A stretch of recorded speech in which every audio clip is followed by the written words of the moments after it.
Vamos abrir a nossa Bíblia, por favor, Romanos capítulo de número 12 e o versículo de número 1, para a glória do nosso Deus. Romanos capítulo de número 12, versículo de número 1 e 2. Vamos meditar na palavra de Deus com base nesse texto nesta noite. Romanos capítulo de número 12, versículo de número 1 e 2, para a glória do nome de Jesus. Aleluia.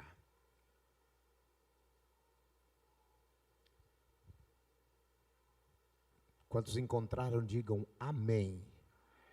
Acredito que a grande maioria.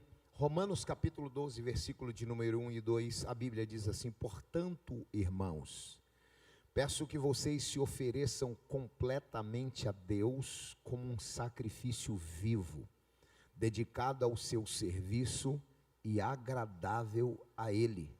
Esta é a verdadeira adoração que vocês devem oferecer a Deus. Não vivam como vivem as pessoas deste mundo, mas deixem que Deus os transforme por meio de uma completa mudança de mente de vocês. Assim, vocês conhecerão a vontade de Deus, isto é, aquilo que é bom, perfeito e agradável a Ele. Pai, nós te adoramos pela tua palavra, pelo teu Espírito Santo, pela tua presença e por tudo que o Senhor é, por tudo que o Senhor, meu Deus, representa para nós. O Senhor é o nosso Deus, é o nosso Pai. Aí está a tua igreja, o teu povo. Aqui, Senhor, estamos com o objetivo de alimentar a nossa alma com a tua palavra. Então, Senhor, não permita que venhamos atrapalhar, meu Deus, mas que nossa seja só a boca emprestada. A palavra é tua, a igreja é tua, a revelação é tua, meu Deus, e o operar é teu, e que o Senhor faça conforme o teu querer nesta noite, em nome de Jesus. Amém. Graças a Deus. Nós estamos vivendo um tempo, eu quero lhe pedir licença para fazer uma contextualização, para que você entenda onde é que Paulo quer que nós cheguemos. Eu quero, nesta noite, vincular esta palavra, ou dar um tema a esta palavra, e o título dessa mensagem é Metanoia, muda a mente, muda a vida. Nós estamos vivendo em um tempo que aí o sistema está exatamente nos dias de hoje, até na terça-feira, por que não dizer até na quarta-feira ao meio-dia, celebrando o carnaval. E o carnaval não é uma festa recente, não é uma festa que nasceu hoje, ontem, ou há 10 anos atrás, ou há 50 anos, ou quando do descobrimento do Brasil. O carnaval data do ano 520 a.C., quando naquele tempo era o império dominante, o império grego. E o império grego dominava sobre o mundo, e resolveram fazer uma festa em homenagem a um deus chamado Dionísio. Dionísio era o deus do vinho, o deus da loucura, o deus das baixarias, das coisas loucas. E como a Grécia era um país, era um império extremamente voltado à vida dissoluta, uma vida aberta, uma vida promíscua, porque na cabeça do grego, ele pensava e ele vivia uma filosofia chamada hedonismo. O que é o hedonismo? Na cabeça do grego, tudo aquilo que te trouxer alegria, satisfação e prazer, não é errado. Era assim que eles pensavam. Logo, faziam toda a sorte de coisas que lhes aprazia, que lhes dava prazer, e achavam que esse era o caminho, porque o grego não acreditava na vida após a morte. Ele dizia: você precisa viver tudo o que tem que viver enquanto está vivo, fazer tudo o que quer fazer enquanto vive, andar do jeito que você quer enquanto respira, porque terminando a sua vida, não há o outro lado, não há outra vida. E isto é a filosofia do hedonismo. Eles viviam para ter prazer no que queriam fazer. E para buscar o prazer, para buscar encher a sua alma vazia. Bebiam, casavam-se, davam-se em casamento, se separavam, viviam com 2, com 3, e há quem diga, dos historiadores da antiga Grécia, que um grego chegava a ter 40 esposas, uma dentro de casa e 39 consortes na rua, e bebia-se muito e tinha uma vida dissoluta, e resolveram fazer uma festa para o deus Dionísio. O Império Grego foi caminhando, e ele foi superado pelo Império Romano, que lançou a Grécia ao solo e assumiu a posição de cabeça do mundo. Mas os romanos capturaram, pegaram, abraçaram a filosofia grega e trouxeram para dentro do Império Romano o pensamento e a filosofia grega. Tanto é que, a despeito de ter uma língua própria, o latim, mas a língua mais falada no Império Romano era o grego. E então, para que eles pudessem se comparar ou continuar o legado ou a herança da Grécia, continuaram festejando esta festa chamada de Carnavale, ou Festa da Carne, onde as pessoas liberavam totalmente as patentes, liberavam totalmente os postos, as posições, onde senhores se misturavam com escravos, e para não haver culpa de consciência, eles usavam máscaras, para que um não reconhecesse o outro, e nas noites do carnavale, faziam toda sorte de orgia, toda sorte de situação, toda sorte de permissividade, e ali mascarados, no outro dia ninguém conhecia ninguém. Esta é a origem do carnaval. Acontece que dentro desta dinâmica, desta sociedade corrompida, desta sociedade romana destruída moralmente, nasce uma centelha de luz, nasce um ponto de luz, nasce um facho, um raio de sol. Mateus capítulo 5, versículo 13, a Bíblia vai dizer: vós sois a luz do mundo. A igreja nasce no coração de Roma e começa a pregar a palavra de Deus.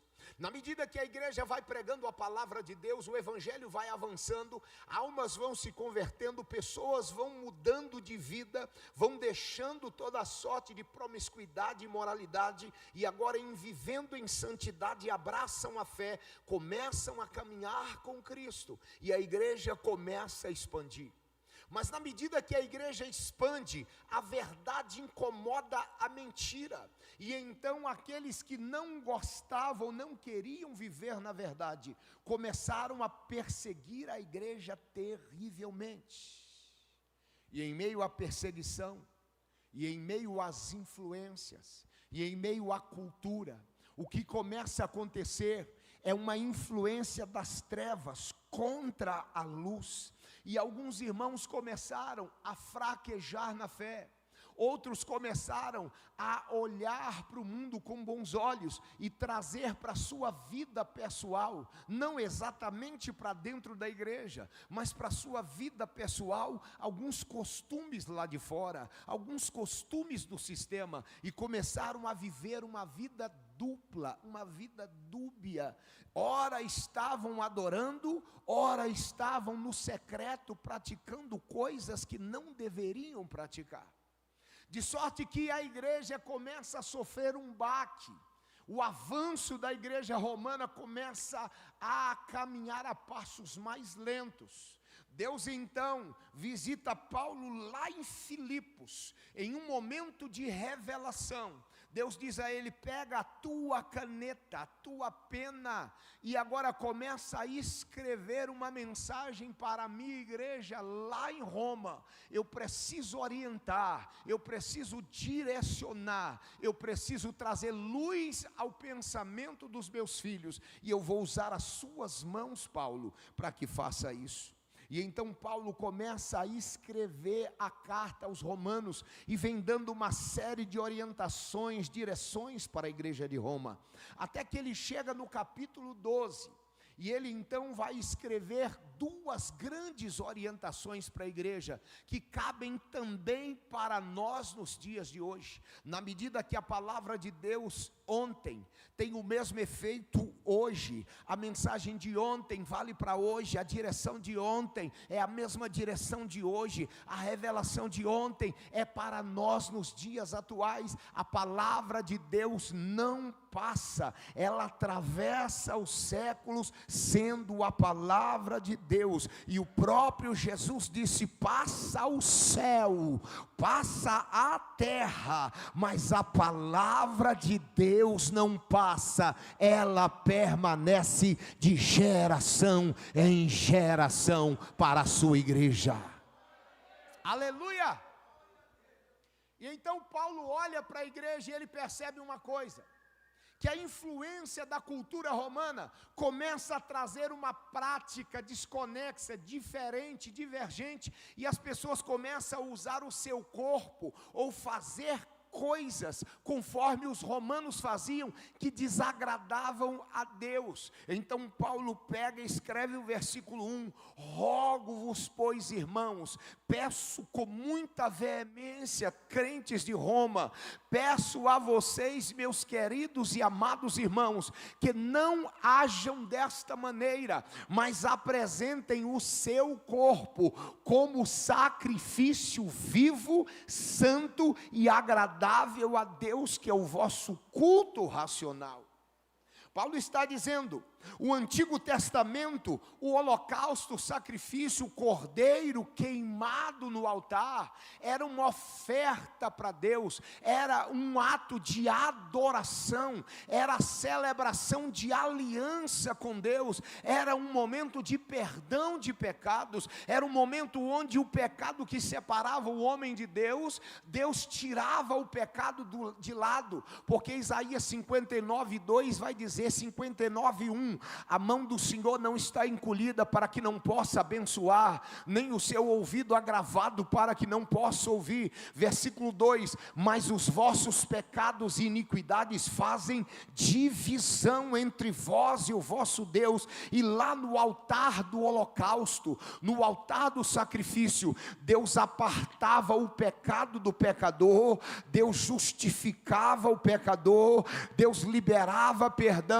e celebrava aliança, celebrava comunhão. Paulo está dizendo: na mesma medida que no altar de sacrifício a adoração e a comunhão era celebrada, agora não tem mais o altar de pedra, agora o altar sou eu, o altar é você. E Deus está dizendo que aqui seja lugar de comunhão, lugar de celebração, que sua voz adore a Deus, que o seu andar adore a Deus, que a sua vida adore a Deus, que no seu trabalho o seu corpo adore a Deus, que ao caminhar em meio à sociedade, a sua vida seja um altar de adoração ao nosso Deus. Paulo está dizendo aos crentes de Roma, e ele diz para nós nos dias de hoje: não é bom que vocês se envolvam com as práticas que Roma está fazendo, que o sistema está fazendo, mas que vocês mostrem que o corpo de vocês de fato adora Deus, que a vida de vocês adora Deus. Isso significa que nós devemos ter um ato de adoração cotidiano. Salmo 63, versículo 3 e 4, a Bíblia diz: o teu amor é melhor do que a vida, por isso os meus lábios te exaltarão. Enquanto eu viver te bendirei, e em teu nome levantarei as minhas mãos. Quando eu disse aqui que a adoração é a melhor oração que o crente faz, é exatamente porque quando nós adoramos, Deus se manifesta para receber a adoração. Se não, vejamos Paulo e Silas em Filipos, presos, algemados, chicoteados, doloridos. alquebrados no físico, mas espiritualmente estavam bem. O altar de holocausto, o altar de adoração, a chama estava queimando. Paulo olha para Silas e começam a adorar a Deus, e vão adorando, e a adoração vai subindo, e quando a adoração chega no altar de Deus, a Bíblia diz que Deus se manifesta naquela prisão, a parede treme, a porta abre, o grilhão cai no chão, e Deus abre a porta da vitória e enche o coração de Paulo e Silas, porque onde tem adoração, tem a presença de Deus. Onde tem adoração, tem a presença de Deus. Se Lagoinha adora em Betim, Betim conhecerá a presença de Deus. Se naquele ginásio, na hora da conferência, 9.000 irmãos adorarem, esta cidade vai tremer, porque Deus vai apresentar-se naquele ginásio, dizer: eu estou aqui, meu filho, eu vim receber a adoração. E quando ele chega, crente é batizado com o Espírito Santo, enfermidade é curada, vidas são transformadas, famílias são restauradas, almas se rendem aos pés do Senhor, porque Ele, o Pai, está na casa. Você já sentiu a presença do Pai nesta noite?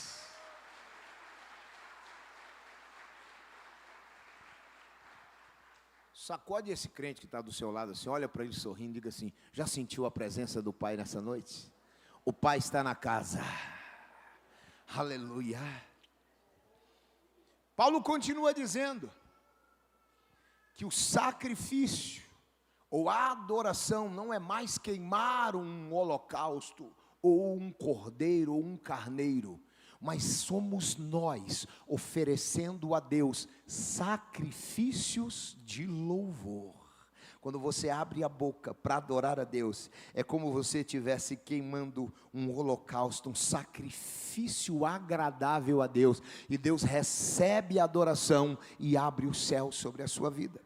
Hebreus 12, 28 e 29, a Bíblia diz: portanto, já que estamos recebendo um reinado inabalável, sejamos agradecidos, e assim adoremos a Deus de modo aceitável, com reverência e temor, pois o nosso Deus é fogo consumidor. Já aconteceu contigo de ir trabalhar cantando um hino, adorando a Deus? Aí você entra no ônibus adorando a Deus, aí tu entra no teu carro para dirigir adorando a Deus, aí você chega na empresa, ou na sua empresa, ou na empresa onde trabalha, e chega adorando a Deus. Parece que o dia é melhor, parece que os problemas são menores, eles existem, mas parece que são menores, parece que as dificuldades ficam tão ínfimas, tão pequenas, porque Deus está adiante de você. Quando você adora, Deus diz: meu filho, fica tranquilo, eu vou na frente, abrindo o caminho, quebrando a corrente, tirando os espinhos, ordeno os anjos para contigo lutar, eu abro as portas para você passar, nada te detém, nada te segura. Isto não é triunfalismo, é a presença viva de Deus em meio a um povo que adora. Aleluia. Adoração é tão maravilhosa, que a Bíblia vai dizer que Davi, ele desce em uma cidade para buscar a arca da aliança, que estava na casa de um filisteu, e tanto tempo essa arca ficou ali perdida, esquecida, mais de 20 anos, e Davi desce para buscar essa arca, e o que acontece? Davi desce sem a devida preparação. Ele agora pega a arca, coloca em uma carroça, e coloca ali aqueles homens para escoltar a arca. E um daqueles homens, descendente dos filisteus, Uzá, quando a carroça passa e a roda da carroça tropeça em uma pedra, que a carroça vai tombando e a arca vai caindo, Uzá coloca a mão na arca para não cair, Deus o mata, o fulmina ali na hora. Davi entendeu, ele pega a arca da aliança, coloca na casa de Obed-edom. volta para Jerusalém, se prepara. Agora ele traz os levitas, ele traz os cantores, ele traz os adoradores. E ao invés de botar a arca na carroça, porque a lei dizia, a normativa dizia, a arca tem que ir no ombro do levita. É o levita que tem que carregar a arca. E eles iam cantando e adorando. E a Bíblia diz que agora, sabe o que acontece? Ao invés de botar um descendente dos filisteus para escoltar a arca, ele botou os levitas. E a Bíblia diz que a cada 7 passos que Davi dava, ele dava um glória a Deus e aleluia. Imagine só, irmão, você vindo para o culto de domingo, você diz, hoje eu vou deixar meu carro em casa, hoje eu vou para o culto a pé. Cada 7 passos que tu dá um glória a Deus, tu dá um aleluia, tu dá um louvado seja o nome do Senhor. Sabe como é que tu vai chegar na igreja, irmão? Mas cheio da presença de Deus. Já vai chegar apitando na válvula, doido para dar um glória a Deus, um aleluia. E quanto mais você glorifica, mais Deus te enche. E a Bíblia diz que Davi, quando chega em Jerusalém, ele estava tão cheio de Deus que ele não conseguiu entrar nem andando. Já entrou, foi dançando, já entrou, foi dando glória, já entrou, foi rodopiando, pulando no Espírito, porque onde tem adoração, tem a presença de Deus. Quer ser cheio? Então adora que Deus te enche.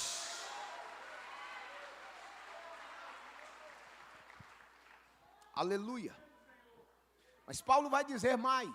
Além de apresentar o seu corpo como sacrifício, como adoração, como um sacrifício vivo, como um altar de adoração, não se envolver com aquilo que te afasta de Deus, com aquilo que entristece Deus, mas viver em santidade, que o seu corpo seja a expressão da vontade de Deus, que o seu falar seja um falar de Deus, que o seu caminhar seja um caminhar de Deus. Paulo vai dizer, mais para além disso, versículo 2 ele vai dizer que nós precisamos não nos conformar, tomar a mesma forma do sistema, mas transformar. Ele usa a palavra metamorfose. Meta é mudança em grego, morfê é forma, mudança de forma, não de forma física. Paulo vai dizer, é preciso mudar a maneira de pensar,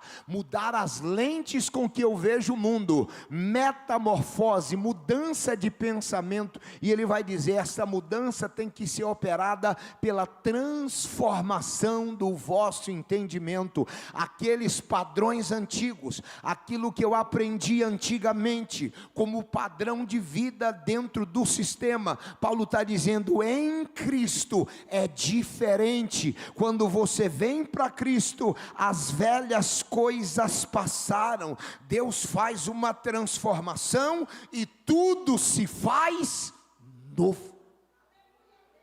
Pensamento novo, atitude nova, entendimento novo, alegria nova, direção nova, maneira de viver nova. Paulo está dizendo, tudo tem que ficar novo em você. Então a metanoia é uma mudança, não é só uma mudança de pensamento, mas é uma mudança de pensamento que provoca uma mudança de comportamento, uma mudança de tratativa. Como é que eu vivo agora, diferente do que vivia anteriormente, porque a mente mudou. Muda a mente, muda a... Só tem um crente nessa casa, meu Jesus da glória. Muda a mente, muda a... Vai esquecer disso nunca mais. Metanoia, muda a mente, muda a vida, muda o comportamento, muda as atitudes. E quais são as características dessa metanoia? A primeira é exatamente isso, essa mudança, essa transformação, essa renovação da mente. Se não, vejamos o que diz Romanos capítulo 8, versículo 5 ao 7. A Bíblia vai dizer, quem vive segundo a carne, tem a mente voltada para o que a carne deseja. Mas quem vive de acordo com o Espírito, tem a mente voltada para o que o Espírito deseja. E Espírito aqui está em letra maiúscula, trata-se do Espírito Santo de Deus. A mentalidade da carne é morte, Mas a mentalidade do Espírito é vida e paz. A mentalidade da carne é inimiga de Deus, porque não se submete à lei de Deus, nem pode fazê-lo. É por isso que Deus faz em nós uma metanoia. Ele tira aquela base antiga e coloca em nós a mente de Cristo. Se você pode comigo, levanta a sua mão direita e diga assim: eu tenho a mente de Cristo. Aleluia. Deus muda a nossa mente, para que agora não mais venhamos a pensar, entender ou agir de acordo com a mente que outrora tínhamos, que a Bíblia vai dizer e vai denominar como mente carnal, como uma mente da carne, como uma mente meramente humana, dominada por um sistema. Mas agora, com a mente de Cristo, nós temos uma mente dominada pelo Espírito Santo, um pensamento diferente do sistema. É por isso que Paulo vai dizer: vocês não mais se conformam, tomam a forma, agem da mesma maneira e na mesma proporção que o mundo lá fora, mas agora vocês agem de maneira diferente. Eu gosto de dar um exemplo, para que a gente possa entender isso com muita clareza. Eu pergunto a vocês: quem aqui já recebeu uma fechada no trânsito e ficou nervoso, além de mim? Fala sério. Dá uma vontade de orar para a pessoa, não dá? Aleluia. E tem muita gente que lá no sistema bota a cabeça para o lado de fora e grita: vai para o inferno.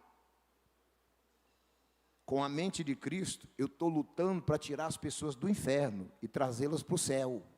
Então, quer ficar nervoso, irmão? Fica, mete a cabeça do lado de fora e diz: vai para o céu.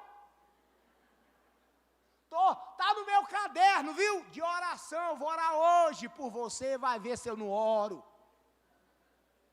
Mente de Cristo. Muda a mente, muda a vida, muda o comportamento, muda a atitude, muda a abordagem, muda a forma de ver, muda a forma de ser, muda a forma de agir, porque não temos mais uma mente carnal, mas sobre nós está a mente de Cristo, a mente do Senhor, a mente do céu. Pensamos, vivemos e agimos no centro da vontade de Cristo. Uma segunda característica da metanoia é o desapego às coisas desse sistema.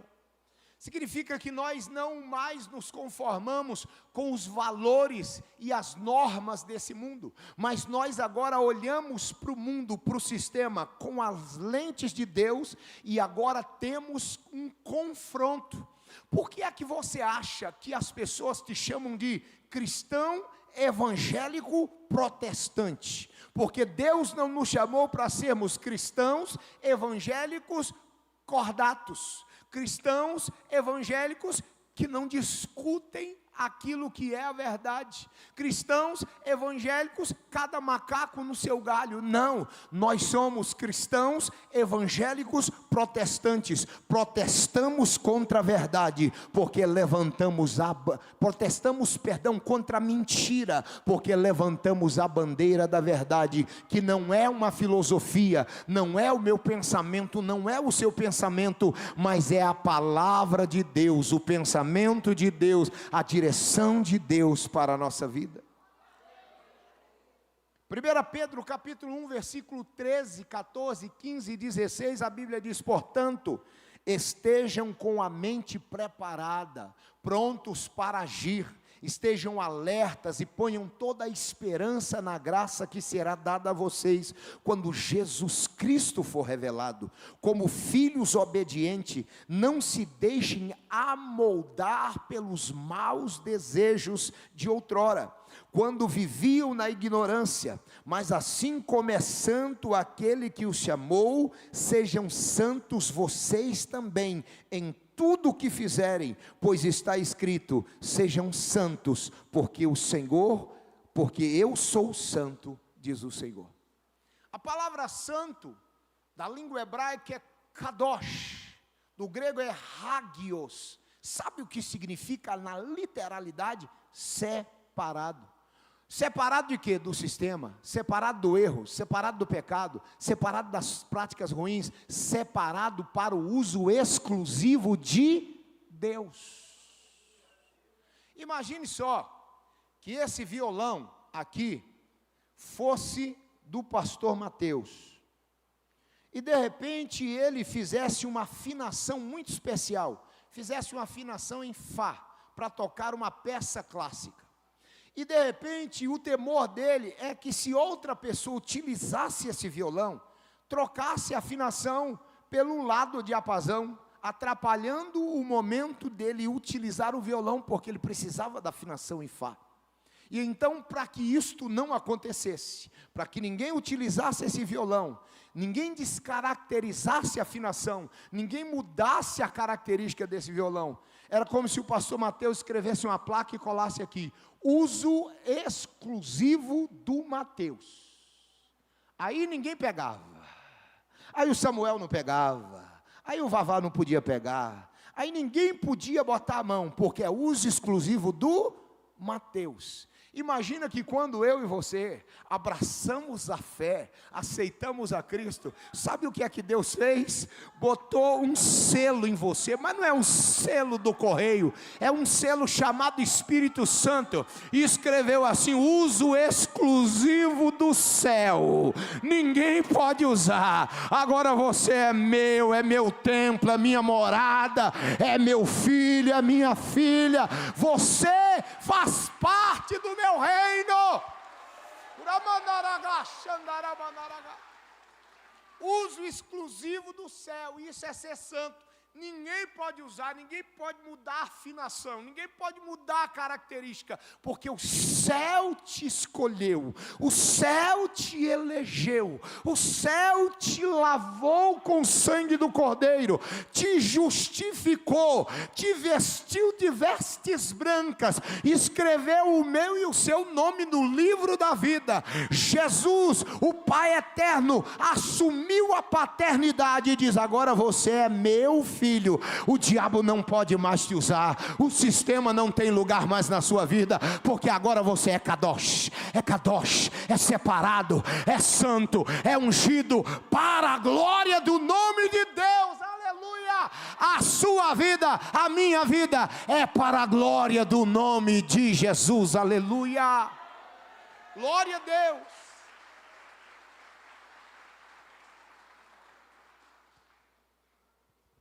Uma outra característica da metanoia, da mudança de vida, ou da mudança de mente, é que a partir do momento que eu mudo a mente, que Deus opera em mim esta mudança, conforme Paulo orienta os romanos a receberem esta mudança. A partir do momento que essa mudança opera em mim, eu passo a ter discernimento. Eu passo a enxergar o que eu não enxergava. A Bíblia vai dizer que o Deus deste século cegou o entendimento dos ímpios, para que não lhes resplandecesse a luz da verdade. Mas à medida que eu recebo Cristo, e opera-se em mim esta mudança de mente, de pensamento, esta trava, esta cauterização, esta venda é arrancada, e eu enxergo com clareza a verdade. Agora eu tenho discernimento do que é a vontade de Deus para a minha vida. É por isso que o homem, caminhando com Deus, é indesculpável. É por isso que alguém vai dizer assim: pastor, eu fiz uma coisa errada, é porque eu não sabia que era errado. Antes de ter a palavra de Deus escrita, Deus colocou em nós uma coisa chamada balança moral de justiça. O que é isso, pastor? É que quando você vai fazer uma coisa errada, o Espírito Santo diga: não faça isso. Lá dentro você ouve a voz dizendo: isso está errado. Isso não é assim, não caminhe por aí. É Deus equilibrando a justiça dele dentro de você. Sabe aquele menino arteiro que quando faz uma arte escondidinho, e ele agora, o pai chega do trabalho e ele diz: meu pai chegou. Ninguém falou para o menino que é errado, mas ele sabe que é errado. Alguma coisa disse para ele que é errado. E então quando o pai vai chegando, ele finge assim que o pai não está vendo ele, e vai passando de fininho, vai passando de largo, e o pai vira: fulano. Ele arregala o olho e diz: meu Deus, chegou, agora eu vou sobrar. É assim que Deus faz conosco, porque quando Adão pecou, quando ele viu que estava nu, botou uma folha, escondeu no arbusto, quando ele achou que estava escondidinho, o Senhor disse: Adão. Deus nos dá discernimento. Nada te engana mais, meu irmão. Nada te coloca trava mais. Ninguém te passa mais a perna. O diabo não consegue te enganar, porque quando ele vier com milho, Jesus já fez o angu, a galinha já está pronta, a mesa já está posta, porque Deus sabe o fim antes da coisa começar. E quando o diabo arma para você, Deus te dá discernimento, porque agora você tem a mente de Cristo, e nada te é mais oculto, porque o Senhor traz à luz tudo aquilo que você precisa entender. Pastor, tem coisa que eu leio na Bíblia, eu não entendo, mas Deus fala dentro do seu coração uma mensagem que muda a sua história. E à medida que você vai lendo a palavra, vindo para o culto, participando, entendendo a Bíblia, Deus vai construindo em você um arcabouço de informações, um aglomerado de mensagens, um montão de palavra que vai construindo raízes na sua vida espiritual, e você, como árvore plantada junto a ribeiros, não cai, e a seu tempo dá fruto, e fruto em abundância. Então Deus te dá discernimento. Pastor, mas como é que eu vou receber esta mente transformada?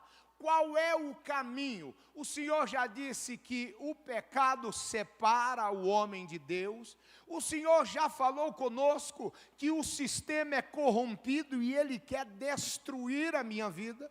O Senhor já nos deu a informação de que nós precisamos andar na contramão do sistema, e que quando Cristo opera em nós uma transformação na mente, isto é possível, porque já não caminhamos mais sozinhos, mas com a ajuda de Deus. Mas agora diga para mim, pastor, como é que eu mergulho nesta metanoia? Como é que eu mergulho nessa transformação? Como é que eu busco isso? Em primeiro lugar, oração e meditação na palavra de Deus.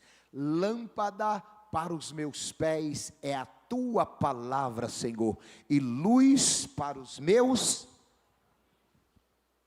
Alguém aqui já morou na roça, sem luz? E aí quando você vai de um lugar para o outro, vai com a lanterna, não é com a lanterna? E aí você não vai iluminando o caminho? Pisa no buraco, não, tem luz. Cai no buraco, não, tem luz. Pisa no barro, não, tem luz.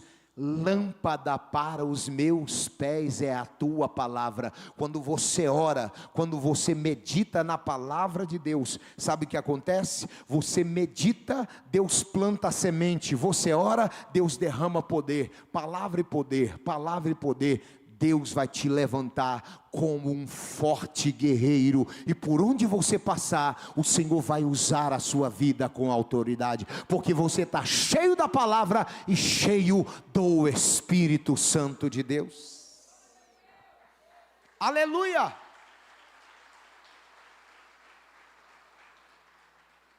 Olha o conselho que Deus dá a Josué, Josué capítulo 1, versículo 8.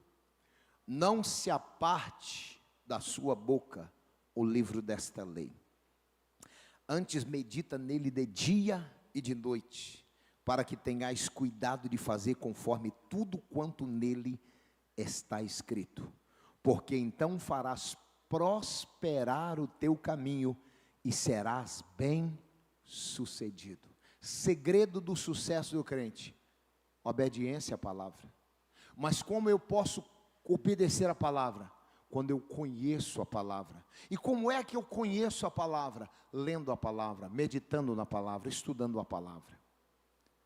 É por isso que na igreja, irmão, o ponto focal do culto tem 5 elementos, mas o ponto focal do culto é a palavra de Deus, porque é ela que dá raízes, é ela que instrui, é ela que fortifica, é ela que alimenta. Não é a palavra do pastor, não é a palavra do irmão, é a palavra de Deus. É ela que dá força para a gente caminhar, é ela que vai nos dar as direções para a gente vencer os nossos desafios e as nossas dificuldades.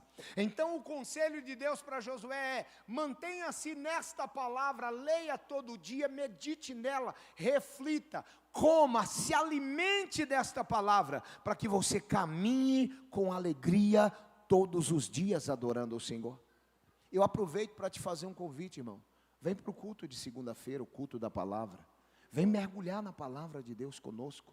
Vem aprender da palavra. Pastor, não consigo fazer carisma esse semestre. Então vem para o culto da palavra. Aqui não é o carisma, não é um seminário nos moldes do seminário, mas é um seminário do Espírito, onde mergulhamos na palavra. Nós estamos estudando uma série do Apocalipse. Venha aprender, venha mergulhar em nome de Jesus. É preciso entender que oração nos eleva, nos coloca em um outro nível de relacionamento. Quanto mais você orar, mais perto de Deus você chega. Quanto mais perto de Deus você chegar, mais Deus revela os seus segredos a você. E quanto mais você meditar na palavra de Deus, mais você conhece a Deus. E quanto mais você conhecer a Deus e de Deus, mais o céu se revelará a você. Oração e meditação. Segunda forma de você ter essa mente mudada: servir na casa de Deus, servir ao próximo, ser um instrumento de Deus para ser bênção na vida das pessoas. Você precisa colocar a sua fé em prática.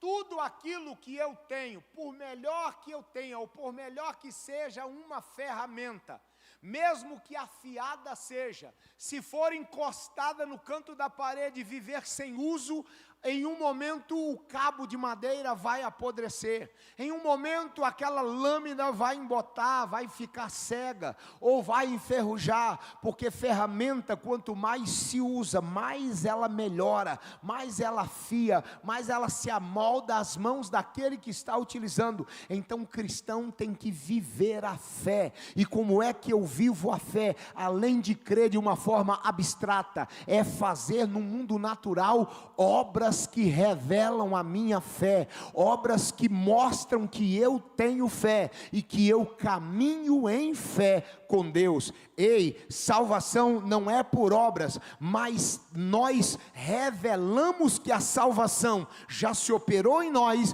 quando nós fazemos boas obras. A Bíblia vai dizer, Tiago 2,26, porque assim como o corpo sem o espírito está morto, assim também a fé sem obras é... Dá um sacode nesse crente que está do seu lado, diga para ele assim: irmão, bota essa fé para funcionar, deixa Deus te usar. Aleluia!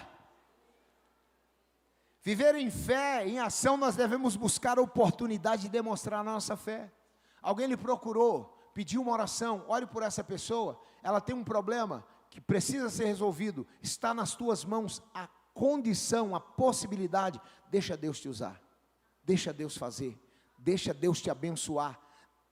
Quanto mais você abençoar pessoas, mais você será abençoado. Quanto mais você agir em fé, mais Deus vai aumentar sua fé. Quanto mais boas obras você fizer, mais Deus fará coisas boas na sua vida, na medida que a Bíblia vai nos ensinar, vai nos apontar, que se nós buscarmos em primeiro lugar o reino dos céus, Mateus 6,33, e a sua justiça, todas as demais coisas nos serão acrescentadas. Deus está dizendo, em outras palavras: cuida das minhas coisas e eu vou cuidar das suas de forma excelente.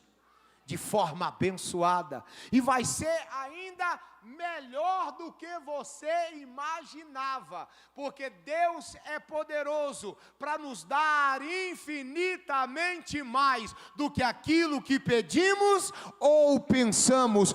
Deus vai te surpreender positivamente essa semana. Você crê nisso? Você crê nisso? Você recebe essa palavra? Aleluia! E em terceiro lugar, caminhando para o final, viva em comunidade. Seja igreja. Vai parecer estranho o que eu vou falar, mas eu quero inclusive que você repita comigo.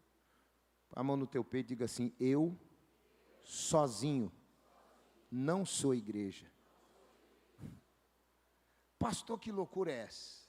Não sou eu que falei isso, é a Bíblia. Eu sozinho não sou igreja. Você sozinho não é igreja. Você é parte da igreja. O que é a igreja, pastor? É a união dos santos. Por que tem este templo, essas paredes? Isso é a igreja? Não, isso é o templo onde nós nos reunimos. Onde é que está a igreja? Eu estou olhando para ela agora. Aqui está a igreja do Senhor, mas para sermos igrejas, nós temos interdependência. Eu preciso de você, você precisa de mim, todos nós juntos precisamos do Senhor, e como igreja somos o corpo de Cristo, cujo qual só existe uma cabeça, a saber, Jesus Cristo de Nazaré.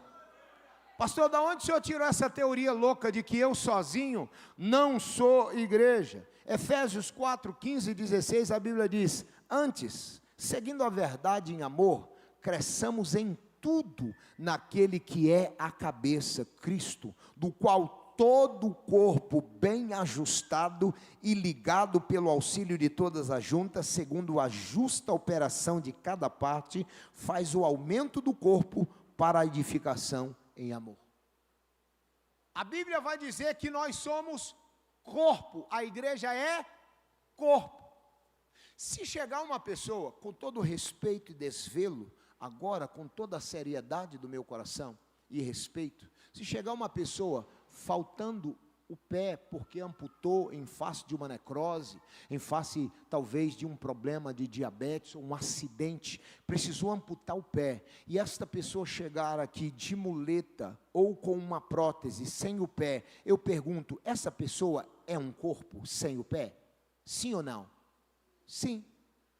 Mas se você chegar aqui na igreja e ver aqui do lado destes pedidos de oração apenas um pé cortado, e ali eu pergunto: esse pé é um corpo?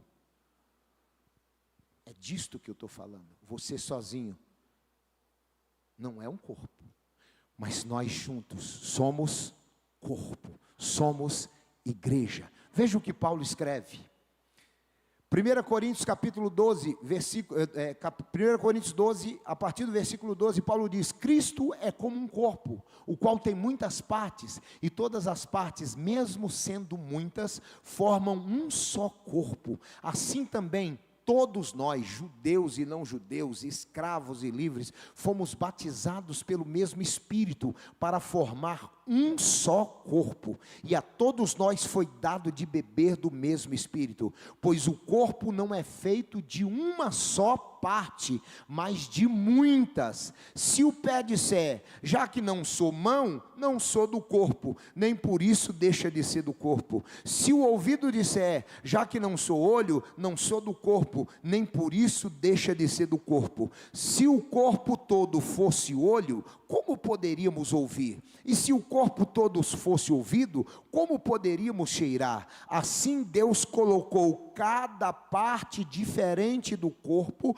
conforme Ele quis. Se o corpo todo fosse uma parte só, não existiria corpo. De fato, existem muitas partes, mas um só corpo. Portanto, o olho não pode dizer para a mão: eu não preciso de você, e a cabeça não pode dizer para os pés: não preciso de vocês. O fato é que as partes do corpo que parecem ser as mais fracas são as mais necessárias, e aquelas que achamos menos honrosas são as que tratamos com mais honra, e as partes que parecem ser feias recebem um cuidado especial que as outras mais bonitas não precisam. Foi assim que Deus fez o corpo, dando mais honra às partes menos honrosas. Desse modo, não existe divisão no corpo, mas todas as suas partes têm o mesmo interesse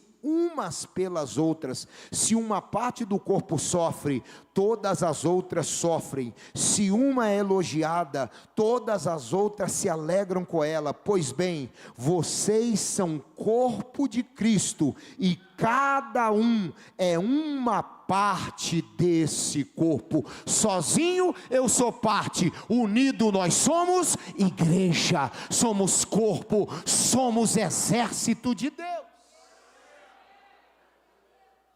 Pastor, por que é que eu tenho que congregar? É porque você é igreja, santo.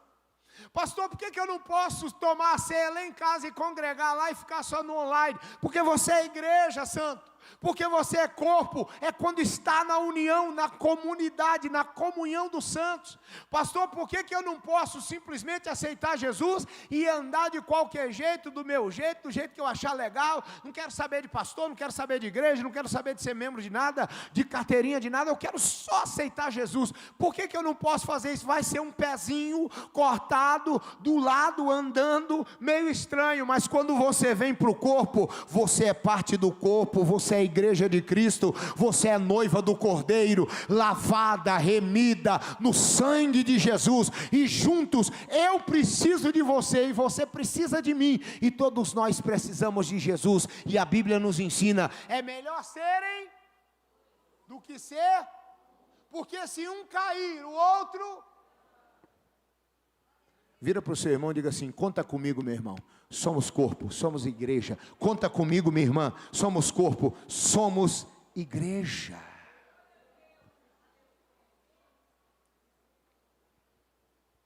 Existe uma tratativa nos dias atuais. O mundo, o sistema, começou a criar ou tentar criar uma confusão para tentar desbaratar a igreja do Senhor. E então começaram a criar estranhezas, heresias, falsas doutrinas, pensamentos estranhos. E as pessoas começaram a criar elementos diversos daquilo que Cristo nos ensinou.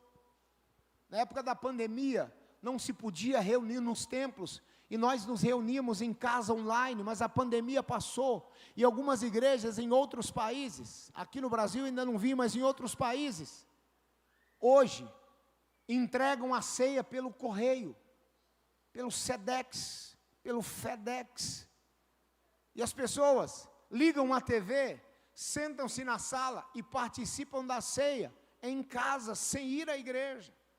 Alguns assistem cultos em drive-ins, grandes cinemas, telões, o carro estaciona e assistem o culto de dentro do carro sem sair. Igreja é comunhão. Sabe por que eu gosto de chegar na igreja e sair abraçando todo mundo, irmão? Porque eu gosto de sentir seu coração batendo juntinho do meu, assim, ó. Eu e você somos irmãos. E não vem com esse negócio de pegar na minha mão só com a pontinha dos dedos, não. Que eu aperto a tua mão, irmão, me abraça, olha no meu olho, fala que você gosta de mim, que eu vou falar que eu gosto de você. Crente tem que abraçar, crente tem que ser unido, crente tem que ser família, crente tem que estar junto. Se der ruim para um, é todo mundo lutando por ele. Mas se der bom, é todo mundo celebrando junto, é todo mundo adorando Jesus. Isto é igreja, é família, é corpo, é vida, é operação do Espírito em meio ao povo de Deus. Na hora da ceia não é pelo correio, não. É eu trocando o cálice com você, dizendo em você, em Cristo, eu e você somos um. É por isso que o pastor pede, troca o cálice com seu irmão, diga para ele, em Cristo eu e você somos um, porque em Cristo somos um só corpo, movidos por um só Espírito, guiados por uma só cabeça, Jesus Cristo. Aleluia, glória a Deus. Muda a mente, muda a vida, muda o pensamento, muda o comportamento, metanoia, mudança de paradigma. E enquanto o mundo aí fora estiver celebrando o carnaval, a festa da carne, eu e você continuaremos hoje, continuaremos amanhã, continuaremos terça-feira, na quarta, na quinta e até Jesus voltar, celebrando a festa do Espírito Santo de Deus na nossa vida. Aleluia.